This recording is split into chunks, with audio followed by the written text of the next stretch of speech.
En lo personal y en lo político ha tenido muchas vidas. Hoy es senador de la República, pero partió muy joven, saliéndose del colegio del San George, para pasar a las Tarrias y poder ahí, desde la Federación de Estudiantes Secundarios, luchar y oponerse al gobierno entonces de la Unidad Popular. Luego, con Pinochet y a fines de los 80, no era partidario de Pinochet porque creía en una derecha democrática. Ha cumplido muchísimos roles, ha sido diputado, ha sido ministro de Defensa, su diagnóstico en política siempre es escuchado, respetado, y hace muy poco tiempo publicó aquí este libro que se llama La Salida, cómo derrotar a la nueva mayoría en 2017. Hoy día quien nos recibe en su casa es el senador de Renovación Nacional, Andrés Salamán. Andrés, muchísimas gracias por recibirnos aquí y estar en el living de tu casa. Nada, muchas gracias por la conversación. Bueno, este libro, La Salida, cómo derrotar a la nueva mayoría, ¿hay que hacer una estrategia o se está derrotando sola? La verdad que es cierto, ¿no? En ese libro, bueno, también yo escribí uno hace ya 8 años, ¿no? Que se llama El Desalojo. Esa era verdaderamente una estrategia. Aquí lo que hay, efectivamente, es una visión de lo que la centro-derecha debe hacer para generar un nuevo gobierno para Chile a contar del próximo año. Pero la verdad de las cosas es que los errores no forzados, las equivocaciones, la desprolijidad, el mal manejo que tiene este gobierno, verdaderamente hace que, en definitiva, la gente, de alguna manera, digamos, se vaya afianzando en el país la idea de que este gobierno fracasó, que fue una mala experiencia y que el país tiene que rectificar y que tiene que corregir. Bueno, ya vamos a hablar de cómo se corrige, porque luego de las elecciones de Estados Unidos, todos, tal vez los paradigmas han quedado de lado. Pero ¿se acabó la nueva mayoría después de lo que ocurrió el martes pasado en la Cámara de Diputados? A ver, yo creo que la nueva mayoría... Hay una cosa interesante acá. Cuando la gente dice el gobierno de la nueva mayoría ha sido muy impopular, todo el mundo sabe que es el gobierno más impopular desde el retorno a la democracia. O sea, la gente dice, no, esto partió cuando se produjo el caso Cabal, con todos los efectos del financiamiento de la política. Y eso no es verdad, Matilde. A los 6 meses de que este gobierno había partido, ya se produjo, como quien dice, el cambio de curva. En septiembre del año 2014, antes que se provocara ninguno de los escándalos que posteriormente se remecieron políticamente al país, ya había una mayor cantidad de gente que rechazaba la gestión del gobierno que aquella que la aprobaba. Había tenido la presidenta Bachelet un gran triunfo electoral, nosotros habíamos tenido un mal desempeño electoral, pero ya a los 6 meses la gente tomó distancia respecto al gobierno. Entonces, la gente no cuestiona y no condena y no castiga la corrupción, porque después de las últimas elecciones municipales, tal vez el sector que menos se vio perjudicado fue su sector, cuando fue el que partió cuestionado por el dinero y la política. Es que lo que yo pienso es que cuando se producen, claro, pero es que cuando se producen estos fenómenos de corrupción, por lo pronto acá no son solamente de un sector o de un solo partido. Yo creo que al final se empieza a producir un efecto contagio y la gente, bueno, por lo pronto en esta última elección votó menos gente que en la elección anterior. Estamos con un 35% de votación, con un 65% de rechazo. Por lo tanto, yo lo que creo es que, en definitiva, la política en Chile está en un momento extraordinariamente complejo, como ocurre por lo demás en muchas partes del mundo, y el gobierno que viene la va a tener muy difícil. Pero volviendo atrás, ¿se terminó o no se terminó la nueva mayoría?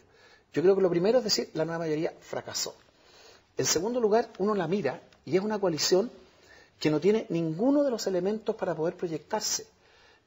Uno podría decir, esto es el aceite y el vinagre, pero ¿cómo uno podría imaginar hacia el futuro un gobierno con la democracia cristiana y con el Partido Comunista nuevamente en una coalición?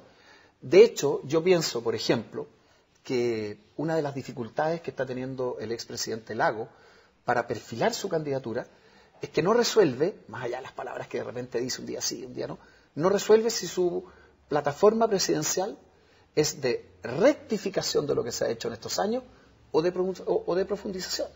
Si usted fuera su consejero, ¿le diría que hay que entrar a picar, como dijo él, o hay que hacer las cosas? El que dijo que iba a entrar a picar fue Piñera.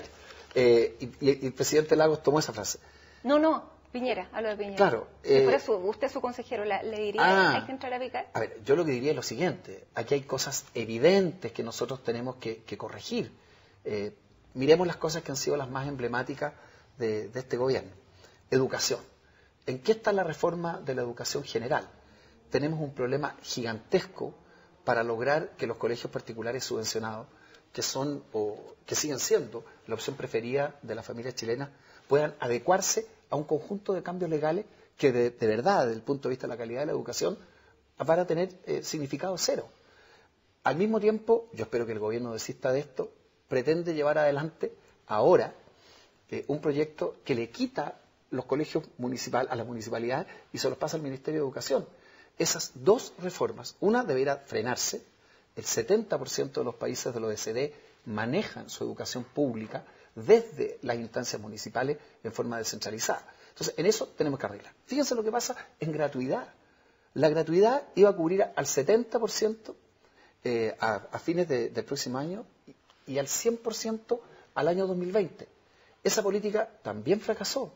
Hoy día, esta semana, está arriba de la mesa que los establecimientos de educación superior que han tenido esta gratuidad están con un serio problema. Han perdido 18.000 millones. Han perdido miles de millones de pesos. Entonces, también vamos a tener que corregir esos temas.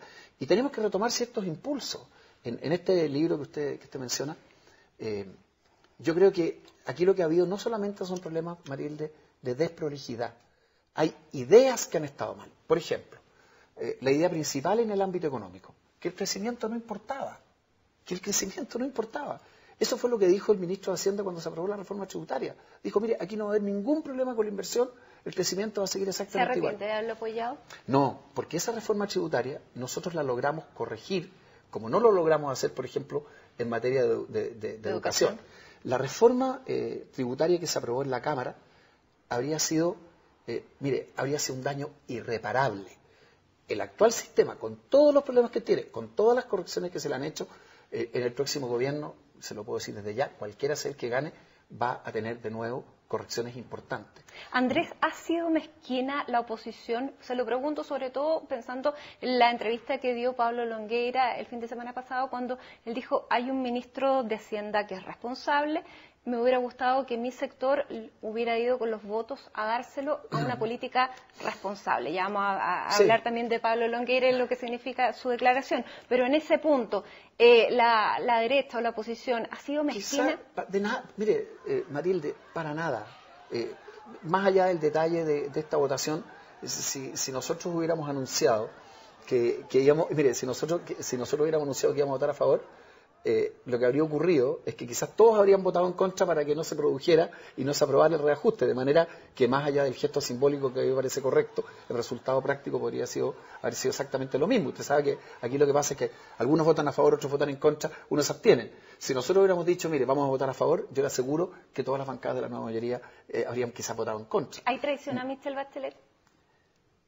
Mire, yo no sé cómo ponerlo. Yo creo que hay lo que se ve claramente, o sea, mire, yo con toda la experiencia que tengo en esto, yo nunca había visto un comité político, bueno, primero con un ministro del Interior y con un ministro secretario general de la Presidencia, que en cualquier otro gobierno ya habrían sido reemplazados hace rato. Pero fíjese, se juntan los presidentes de los partidos, esto ha sido un bochorno desde hace 2 semanas, se ha rechazado, nunca había ocurrido que se hubiera rechazado el reajuste, y salen todos y dicen, mire, hemos llegado a un acuerdo y tenemos una nueva fórmula. Y no cumple ninguno. Porque el Partido Comunista en bloque no cumplió. Pero usted se va uno por los partidos de la nueva mayoría. Entonces, es un mega despelote. Usted lo puso en Twitter. Así es, entonces y también es un mega puso despelote. En Twitter al ministro Pacheco remando, yéndose del barco cuando se está hundiendo. Por eso yo le preguntaba sobre la traición a la presidenta Bachelet. ¿Usted ve que hay ninguneo, traición, que es el trato que se merece una presidenta de la República? Mire, déjeme decirle, yo lo que veo es abandono. Yo francamente veo que es abandono. Y lo de Pacheco, la verdad que yo lo consideré muy incomprensible. La semana previa a la elección municipal, el gobierno cometió todos los errores imaginables. Pretender, oiga, ¿en qué país del mundo se cambia 5 o 4 días antes de la elección los padrones? Si eso no pasa en ninguna parte. Pero además el ministro Pacheco fuerza un cambio de gabinete. Claro, ayer le dio razón a usted.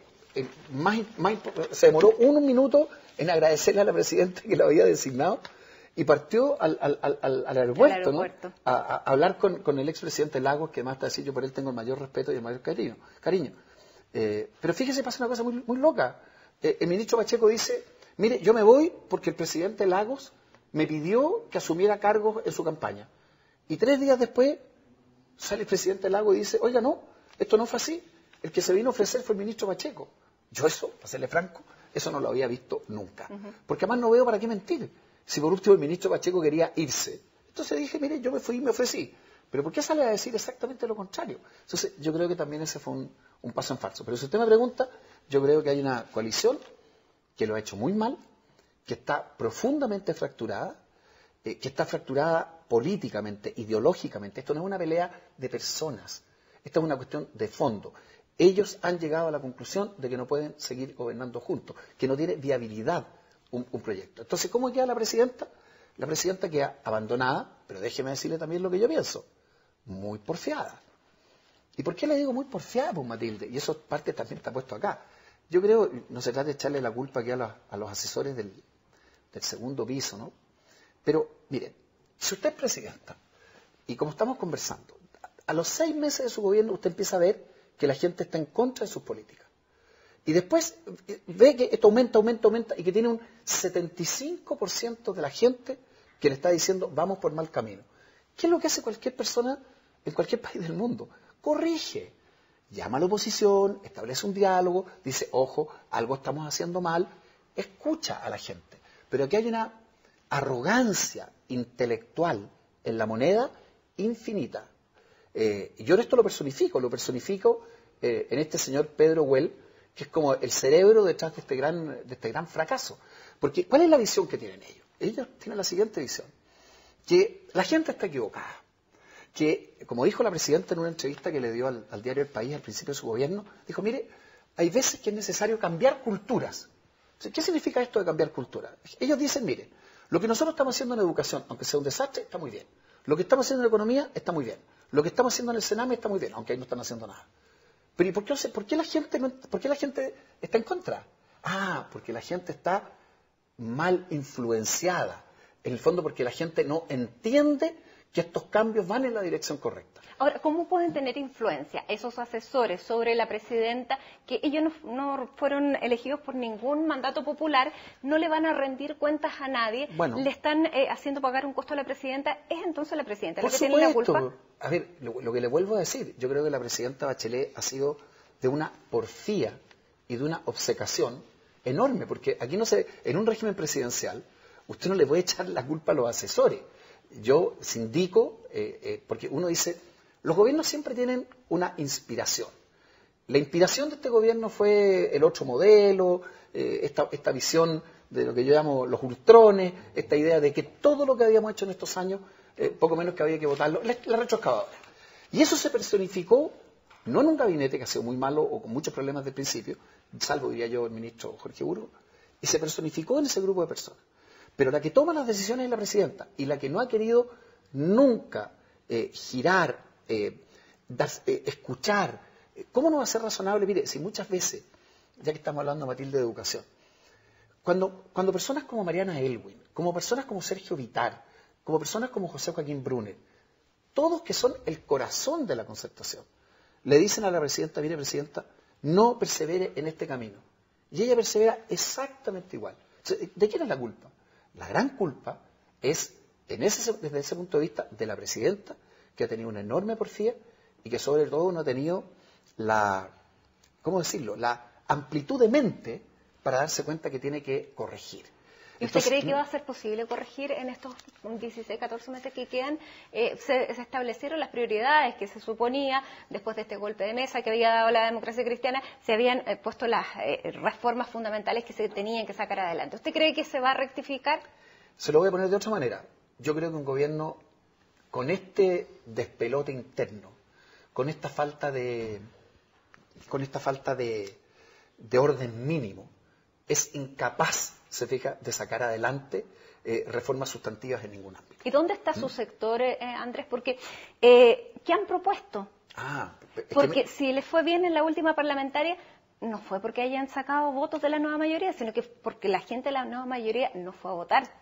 Mire, yo creo en eso, Matilde, y yo he tenido mucho tiempo, o sea, he estado muchas veces en distintos tipos de oposición. Yo de verdad creo que nosotros hemos sido una oposición que siempre hemos estado en una disposición, como quien dice, de buscar las mejores cosas. Usted dice, ¿no hemos propuesto cosas? Por supuesto que hemos propuesto cosas.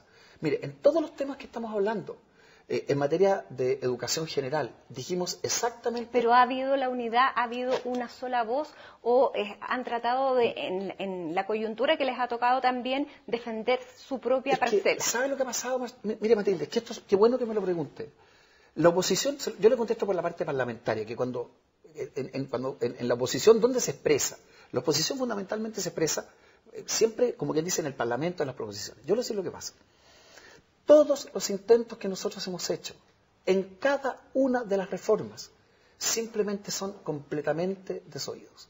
Mire, en la reforma laboral propusimos todo un mecanismo. Mire, ¿y sabe finalmente? ¿Pero quién es el líder de la oposición? Porque si no hay un líder, ¿a quién se sigue? A ver, déjeme decirle. ¿Quién es el líder dentro de este equipo parlamentario? Yo creo que en el equipo parlamentario funciona, realmente yo siento que la oposición funciona bien. Básicamente son los jefes de las bancadas. Pero dígame un líder. ¿No? Hernán Larraín juega un rol, yo mismo juego un rol, el rol en el que estoy. El Parlamento no funciona, como quien dice, con una persona. Si yo tuviera que decir quién es la persona que hoy día representa mejor a la centro-derecha, obviamente que diría que es Piñera. Pero Piñera tampoco ha tenido un rol, como quien dice, en el día a día parlamentario. Pero lo que quiero señalarles es lo siguiente. ¿Qué va a pasar en este año? Mire, yo le puedo decir lo que va a pasar. Se produce un punto de inflexión a partir del desbarajuste estos días y tenemos un próximo año donde se alcanzan algunos acuerdos en esto que estamos hablando, educación superior, o el gobierno puede pretender sacar los proyectos adelante, mire, con un votito de distancia, con 2 votitos, sacando un voto por aquí, porque no tiene tampoco la mayoría. Eso sería fatal. ¿Por qué fatal? Porque, por ejemplo, si usted va a hacer un cambio tan radical como quitarle los colegios a los municipios, usted necesita que el próximo gobierno no esté en la disposición de echar para atrás ese cambio. Entonces, una ley, puedo decirlo de la siguiente manera, una ley de arriendo se puede aprobar por un voto más o por un voto menos. Pero las reformas estructurales, las pensiones, Matilde, ¿usted cree que se saca algo con aprobar una modificación o empezar a corregir nuestro sistema de pensiones y hacerlo por un voto de ventaja? Por supuesto que no. Entonces, ¿cuál es el dilema que tenemos por este año? Yo espero que el país, mire, que no sigamos yéndonos para abajo como estamos, que no se siga cometiendo errores, pero usted tiene razón. Aquí el gobierno hoy día no se ve impotente para hacer cualquier cosa constructiva. Y tiene un camino. O busca entendimientos en todas las leyes que tenemos por delante, o quizás, con suerte, capaz que sí, capaz que no, porque ahora nadie sabe con cuántos votos cuenta el gobierno, podrá aprobar alguna reformita con un voto de ventaja que va a quedar al día siguiente cuestionada, porque lo que va a decir la oposición y lo que va a decir el gobierno es, mire, espérese que cambie el gobierno y esto vuelve atrás. Andrés, de cómo se capitaliza esto, de qué es lo que va a pasar en el próximo año, bueno, vamos a seguir hablando. Tenemos que hacer una pausa, se nos ha ido súper rápido este primer segmento de este CNN íntimo, pero ya regresamos, hacemos una muy breve pausa y volvemos aquí a la casa del senador Andrés Salamán para seguir con este CNN íntimo.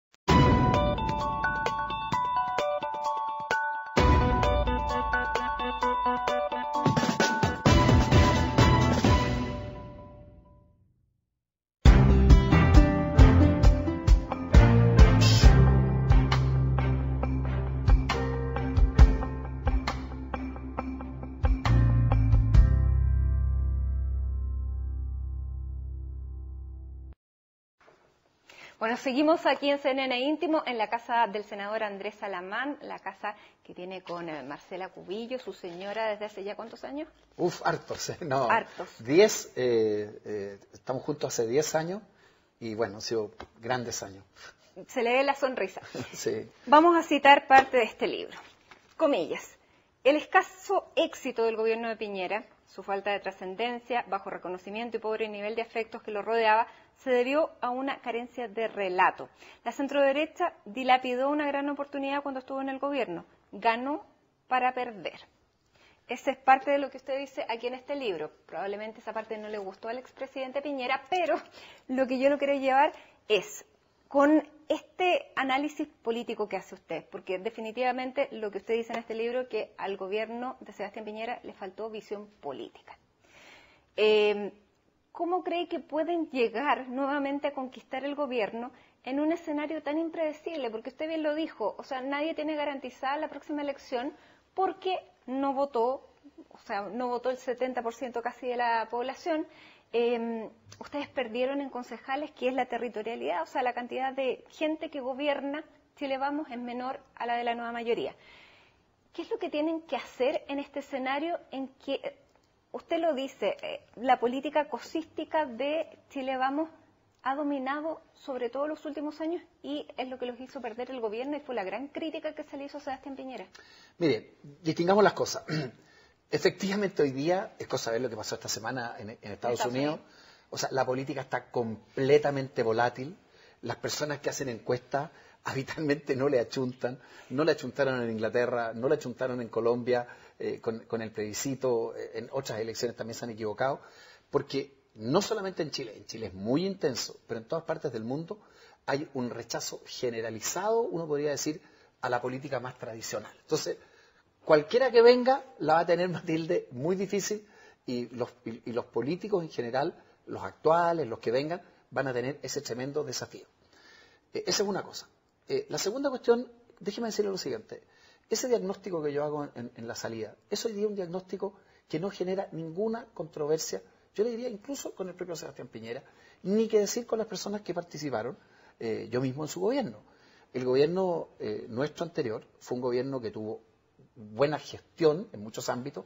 Hoy día, en comparación con este, se le reconoce, ¿no es así? Se advierte.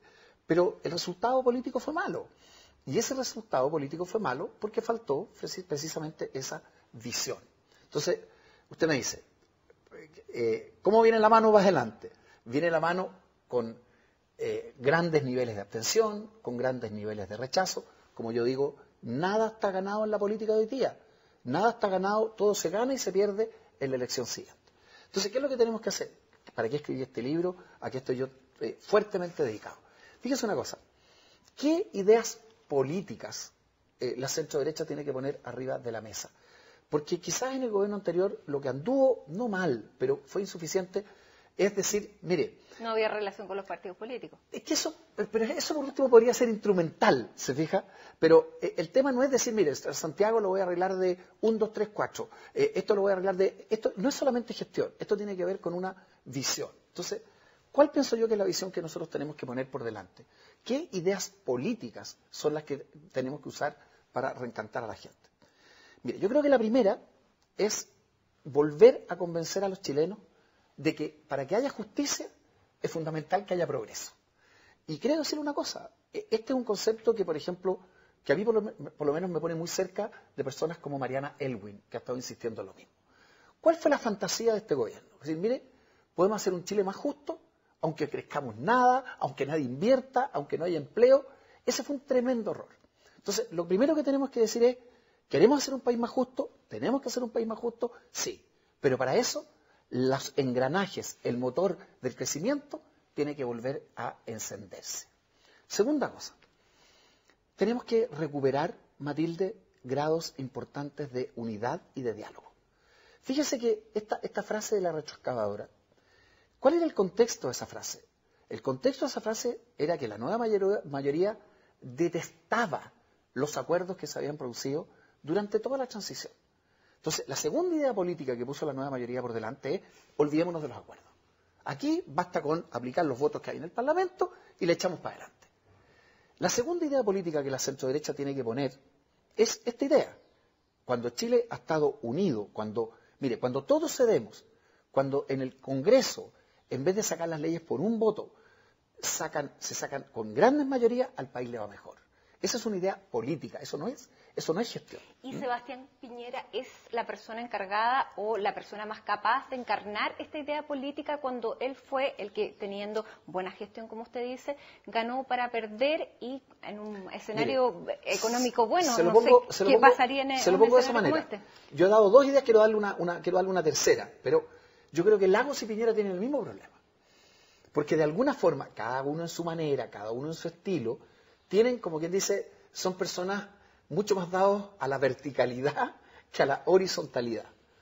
Entonces, a mí no me importa, o sea, cualquiera de los dos o otros candidatos, mire, el presidente que elijamos el próximo año va a tener que gobernar Chile en forma muy distinta. ¿Usted todavía apuesta a que el clásico sea Piñera-Lagos? Mire, hoy día pareciera, yo creo que Piñera tiene una sólida ventaja en la centro derecha. Creo que al expresidente Lagos la pista le está resultando muy dura. Creo que Alejandro Guillé es un muy buen candidato y creo que además va a haber una candidatura, esa es parte de la tesis de mi libro, a la izquierda de la nueva mayoría, mire, que va a ser que igual que Podemos en España. Podemos en España tenía un solo enemigo, que era el PSOE y Felipe González. ¿Qué ideas le ha visto a Alejandro Guillé, usted que es compañero de él en el Congreso? Alejandro las está empezando, hasta ahora no las ha expresado, como algunos otros candidatos tampoco lo han hecho, pero déjeme decir una cosa, creo que Alejandro Guillé tiene muchas condiciones para ser un muy buen candidato presidencial y en los próximos meses él tiene que dejar caer sus propuestas. Pero déjeme decirle qué otras ideas yo creo que la centro derecha tiene que poner arriba de la mesa. El tema de la educación tiene que volver a tomarse de otra forma. El tema de la educación, Matilde, en estos años, ¿cuál ha sido? Ha sido una especie de cambio estructural, instrumental, con los colegios, que el lucro, que el no lucro. ¿Dónde está la calidad? ¿Dónde está la educación para salir adelante? ¿Dónde está el mérito? Fíjese que, ¿sabe usted cuál va a ser el gran resultado de la reforma educacional del gobierno a nivel de los colegios? Que se acabaron todos los colegios como el Instituto Nacional.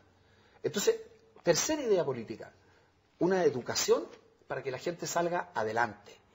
Un nuevo enfoque en materia de seguridad. Yo cuando hablo de seguridad estoy pensando en pensiones, estoy pensando no solamente en seguridad ciudadana. ¿Y qué pasa con los abusos, Andrés? Bueno, ese es un tema que tiene que estar también tremendamente presente. ¿A usted le gusta el sistema de AFP? A ver, a mí lo que... Tal como está ahora. No, yo soy partidario de una reforma importante al sistema provisional. Creo, mire, se lo voy a decir, yo mismo, cuando fui precandidato, allá hace, no sé, el año 2013, en ese minuto yo ya estaba planteando que, por ejemplo, con las tasas de cotización que teníamos hoy día, iba a ser completamente imposible financiar buenas pensiones. El sistema requiere mucho mayor competencia. Y este punto que usted señala, o sea, si algo deberíamos haber aprendido de todos estos líos de escándalo de la política, de todos estos líos de corrupción, es que tenemos que tener mucho más competencia en los mercados y tenemos que tener mucho más transparencia. Pero si usted se fija, lo que hemos hablado son lo que pueden ser algunas de las bases de un relato de la centro derecha. Volver a una idea de progresar, mire, progresar no para subir en los rankings, progresar para que haya justicia. Un sistema que permita unidad para ir construyendo mejor el futuro. Lo que pasa es que ese mismo crecimiento que hubo durante tanto tiempo es la crítica de los sectores que no se vieron favorecidos, los que salieron a la calle y los que ven que el sistema fue beneficioso solo para algunos y no para todos. Está bien. ¿Qué se le dice a eso cuando usted dice que es con este mismo sistema de crecimiento que se va a lograr la gran promesa que nunca se Yo lo que estoy diciendo es otra cosa. Yo lo que estoy diciendo es lo siguiente, que sin crecimiento no llegamos ni a la esquina. Entonces, usted me dice, es que tenemos que tener el crecimiento que teníamos antes. Yo le digo, ojalá, pero sin ninguno de los abusos que sí teníamos antes y que tanto daño nos hicieron. Porque, claro, ¿cómo va a ser razonable que hayamos visto colusión en todos los ámbitos? En las farmacias, en el papel, en los pollos. Bueno, en el papel higiénico ni siquiera se logró llegar a investigar. Han pasado así, digamos, no han pagado costos los que se han coludido. Lo llevo también al tema de los costos. La gente ve que, lo que le decía, no gana, sino que solamente es el sistema el que se beneficia. ¿Qué se les va a responder a eso? Y fueron muy duros y cada vez en la calle son más duros. Pero Matilde, déjeme decirle una cosa. ¿Qué es lo que ha visto también la gente? ¿Qué es lo que ha visto la gente en estos años? La gente en estos años lo que ha visto, se fija, Mire, y ojo con esto, porque aquí quizás está el grave error de diagnóstico de la propia nueva mayoría, que era lo que hablábamos un segundo. La lógica con que entró la nueva mayoría fue decir, mire, porque existen todos estos abusos y porque existen todas estas deficiencias, lo que hay que hacer es votar ese sistema y hay que reemplazarlo por otro. Esa fue la propuesta de los Atria, esa fue la propuesta de Well, esa fue la lógica de la nueva mayoría. Había que poco menos que partir de cero.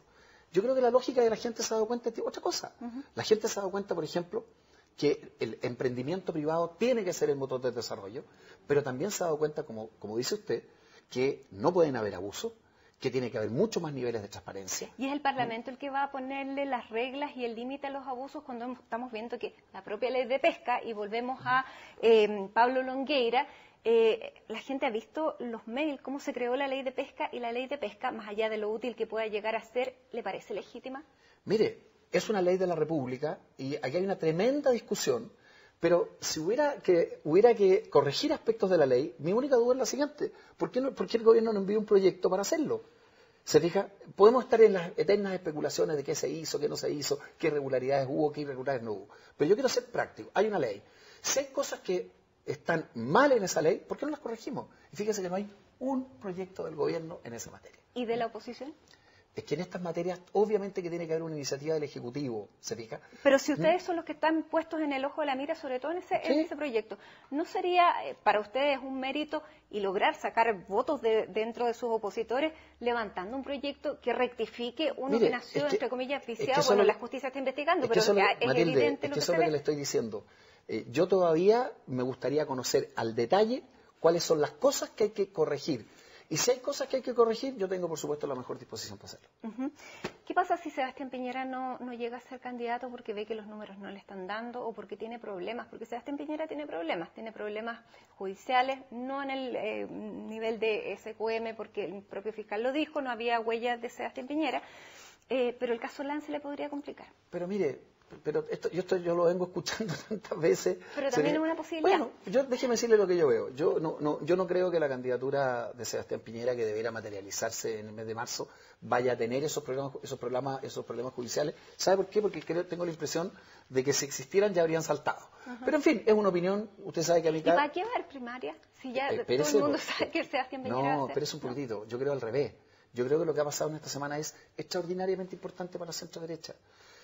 En este ambiente de desconfianza de la política, en este ambiente donde todo está bajo sospecha, nombrar un candidato a dedo, ¿se fija? Es una cuestión para mí completamente incomprensible. Es cumplir Entonces, yo creo que hoy día, trámite. Pero fíjese lo que tenemos hoy día. En las últimas semanas, el senador Osandón dio un paso que yo considero que es súper importante. ¿Y por qué lo hizo? ¿Qué le ofrecieron? No, nada. Yo creo que él se convenció, bueno, yo hablo bastante con él, me siento al lado con él en el Senado, yo creo que él se fue convenciendo de que, a ver, Manuel José Osandón se fue de Renovación Nacional porque decía que no se le garantizaba una primaria. Yo siempre le decía, pero si ya está, aquí está la primaria, está arriba de la mesa. Entonces uno tiene que tener una razón para hacer las cosas. Bueno, yo creo que... Pero coincidió también con la irrupción de Carlos Larraín, que vuelve a la mesa. Mire, yo partido. creo lo siguiente, yo creo que el senador Osandón se convenció, y yo espero que haga lo mismo José Antonio Caz, se convenció absolutamente de que hoy día participar en una primaria significaba traer agua al molino y que correr por fuera como llanero solitario no tenía ninguna justificación. Fíjense, Matilde, que es lo contrario de Meo. Llanero solitario del bueno en todo caso. Ah, sí. Pero en política se dice llanero solitario. El que va solo. Como el que corre. Entonces, esto era como absurdo. ¿Se acuerda usted que cuando Meo no lo dejaron participar en la primaria, se fija? Entonces, eso fue un grave error. Nosotros aprendimos de eso. Entonces, fíjese una cosa. Tenemos una primaria. En esa primaria yo creo que van a haber a lo menos 3 candidatos. Felipe Caz, va a estar Manuel José Sandón, va a estar Sebastián. ¿Cuánto daño le puede hacer una primaria yo no veo, lucha intestinas que déjeme siempre decirle, tiene el sector? Mire, déjeme decirle, las primarias tienen un cierto grado de encarnizamiento, pero pensemos lo que pasó en Estados Unidos. Uno miraba las primarias del Partido Republicano y habían, ¿cuántas eran? 14. Oiga, y se disparaban así, pero fuego cruzado. Bueno, finalmente, esas primarias, o sea, ¿sirvieron o no sirvieron? La propia Hillary Clinton, que fue siempre, desde mi punto de vista, una pésima candidata, porque por Dios que fue mala candidata, y era mala candidata, Sanders la ayudó. Entonces, lo que estoy diciendo es lo siguiente. Mire, nosotros la primera primaria que tuvimos en la centro-derecha fue la que yo participé, fue el año 2013. La Concertación, la primera, la hizo el año 93. 20 años de atraso. Entonces, ahora tenemos una primaria, hay 3 candidatos, yo creo que pueden haber también candidatos de la UDI, la UDI va a resolver si va a tener un candidato o no, y pueden haber también candidatos de renovación, el senador Chaguán, el senador Espina. Entonces, yo lo que veo es que es perfectamente posible tener una primaria, primero que le compita en el interés de la opinión pública a la primaria que va a tener Lagos, Guillé, el candidato del PC. Yo creo que la democracia cristiana, si no se quiere suicidar, va a tener una candidatura presidencial propia, porque yo no creo que haya proyección de la nueva mayoría, ¿se fija? Entonces, es una primaria que si se maneja bien, si todos aportan sus ideas, va a legitimar a Piñera. Oiga, y si van a haber críticas, por supuesto. ¿Usted volvería al gobierno con Piñera? Mire, nunca hay que ofrecerse para lo que no le han ofrecido a uno. Yo resolví... ¿Eso lo aprendió de la última vez? Sí, uno aprende.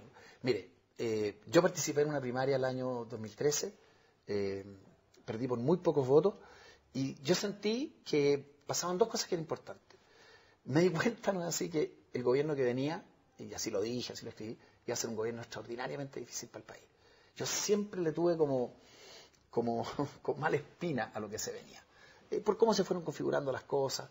Entonces yo tomé una decisión que tomé con Marcela, con mi mujer, resolví, se fija, presentarme a senador por Santiago Poniente, una zona extraordinariamente difícil para Renovación y la centro derecha, y desde que llegué al Senado, volví al Senado, he asumido quizás la tarea más incómoda que hay acá, porque ser oposición, ser opositor, siempre es muy difícil. Y además otra cosa obvia, Sebastián terminó su mandato en un buen pie, y en Chile los expresidentes tienen mucha fuerza. Entonces yo siempre he estado en la línea de que hay que apoyar al candidato de la centro derecha que esté en mejor pie. Yo siempre he pensado que ese candidato es Piñera. Eso no habla mal de Osandón, creo que él tiene todo su legítimo derecho a postularse. Tampoco habla mal de Felipe Kast, creo que él también está moviendo un proyecto más adelante. ¿Y en esta larga carrera política, Andrés, es una frustración que no sea usted el candidato? No, para nada. Mire, porque uno en la vida tiene que asumir sus desafíos. Yo la verdad miro para atrás, por supuesto uno acierta, se equivoca. Yo siento, mire, yo tengo una larga trayectoria. Siento que de cabros chicos hice lo que tenía que hacer, ¿se fija?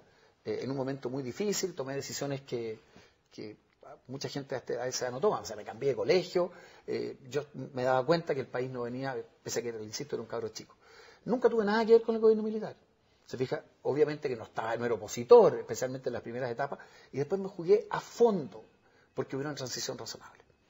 Y después en estos años he hecho todo lo posible para que al país le vaya bien. Y créame...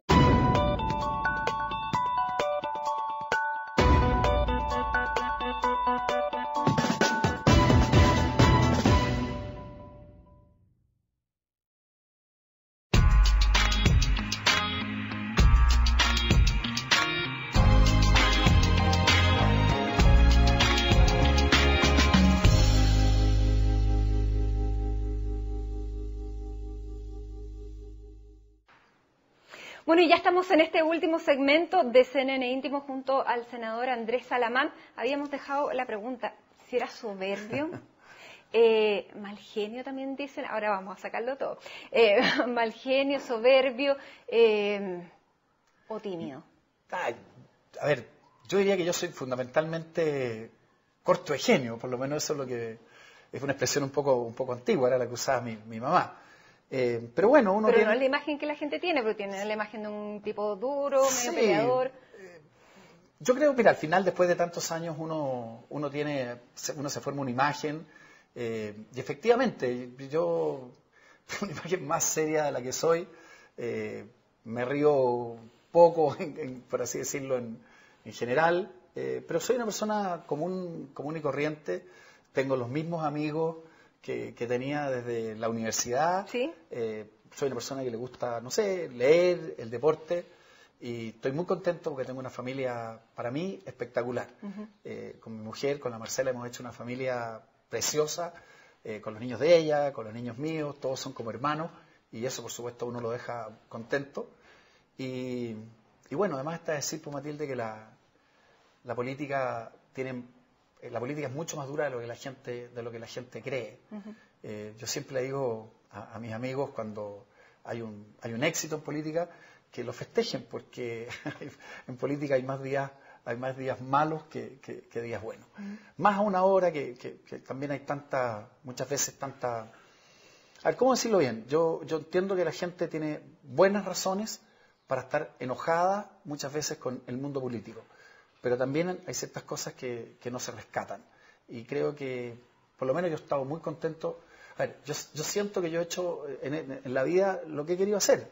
He tenido la suerte de trabajar para los demás, de defender mis ideas, de pelear por las cosas que yo creo que hay que pelear, y bueno, eso me deja contento. Andrés, tú hablaste de los hijos de esta familia que habías formado con la Marcela. El próximo 20 de noviembre se cumplen 13 años desde que partió Juan Andrés. ¿Qué aprendiste de Juan Andrés? Bueno, Juan Andrés fue siempre un niño maravilloso. Siempre voy a estar extraordinariamente agradecido por cómo su mamá, como la Bárbara, lo cuidó de una manera absolutamente fantástica. Y bueno, por supuesto que cuando uno tiene una pérdida tan cercana, uno no se recupera nunca. Uno solamente aprende a vivir con la tristeza y con la pena, pero también entiende que hay que salir adelante. ¿Y está presente él? Él está siempre presente, en mí, en mi vida, en la vida de mis hijos. Y yo siento que las cosas también pasan en algún minuto por algo, ¿no? O sea, a mí me correspondió por distintas cosas, cuando fui ministro de Defensa, o en mi vida me ha correspondido muchas veces estar en situaciones particularmente complejas. He tenido que convivir mucho más de lo que yo mismo expreso con dolores ajenos, con dolores de personas cercanas. Y cuando uno ha pasado por ese camino tan duro, ese camino tan difícil, se hace más fuerte y sobre todo logra entender mejor el dolor de las personas. Pero bueno, yo lo tengo a Juan Andrés siempre presente todos los días de mi vida. Andrés, tus hijos, no hay ninguno que haya salido político, ninguno salió a ti. Las niñetas fueron, niñetas digo yo porque para los papás las mujeres siempre son sus niñitas, artistas, y tu hijo militar de la Armada, Marino, Infante Marina, sí. Infante Marino. ¿Cuál es la relación que tienes con ella, sobre todo con las artistas, que tú te ves como súper estructurado y tienes estas dos, una que es actriz, la otra que es diseñadora, tienen el lado más mamá?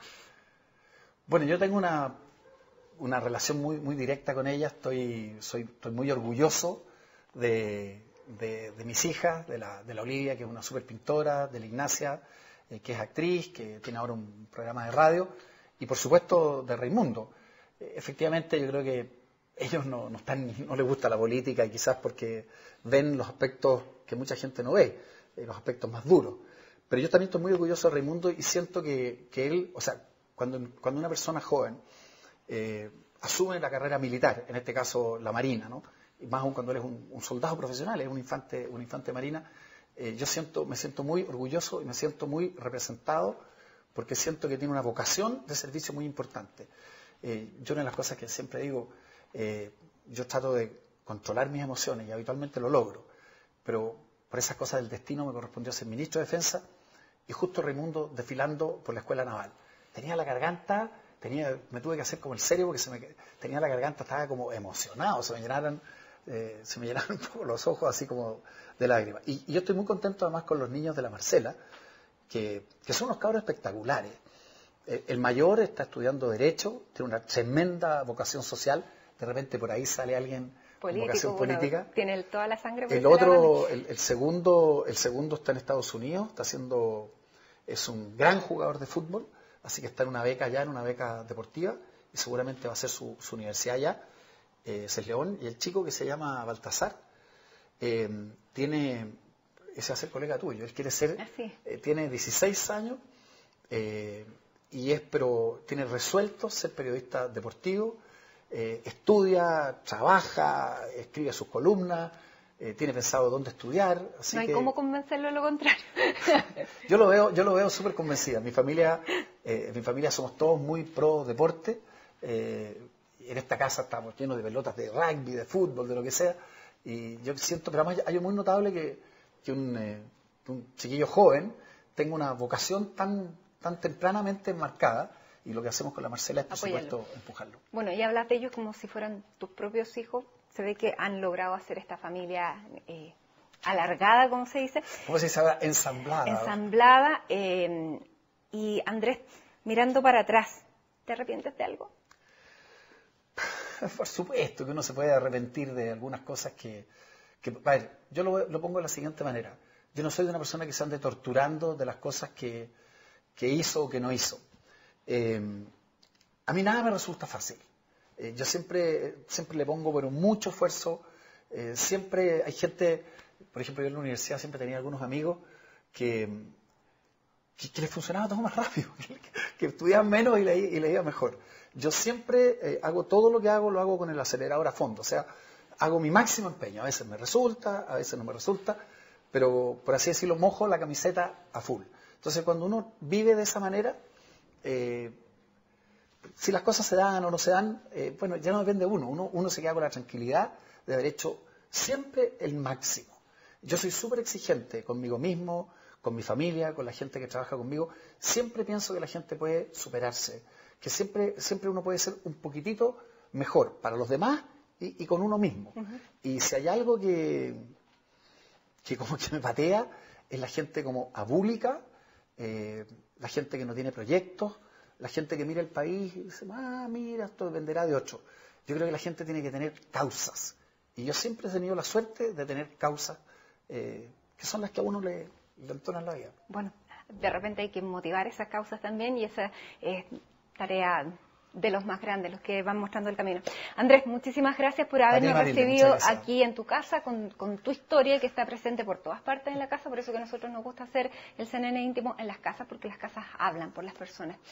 Muchísimas gracias. No sabemos en qué lo vamos a encontrar, porque la política es dinámica, ahora le dicen líquida, pero seguramente, claro, en los próximos meses va a estar siempre presente, como lo ha estado en toda su vida y la historia política de Chile desde la democracia.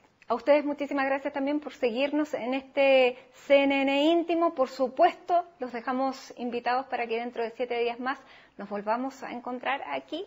Sigan en la sintonía de CNN Chile.